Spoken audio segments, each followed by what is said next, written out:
Tandaan niyo po, walang miyembro ng pamilya na habang panahon makakasama mo. Walang asawa na habang panahon makakasama mo. Walang magulang na habang panahon makakasama mo. Walang anak na habang panahon makakasama mo. And at the same time, wala din namang kapatid na habang panahon makakasama mo. Meron lang itinakdang panahon ang Diyos para makasama sila sa buhay mo. Meron lang itinakdang panahon ng Diyos para ma-enjoy mo yung mga panahon na makakasama sila. Bawat panahong kasama ang pamilya, pahiram ng Diyos. Bawat panahong kasama mo sila o bawat araw na kasama mo sila, kabawasan yon sa panahong makakasama mo sila.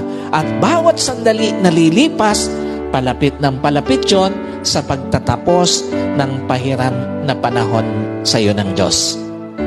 Kaya hindi dapat sinasayang panahon para sa pamilya, lalo na sa pagtataniman ng sama ng loob, lalo na sa pagkakait ng pagpapatawad, at lalong-lalo na sa paggagawa ng yaman.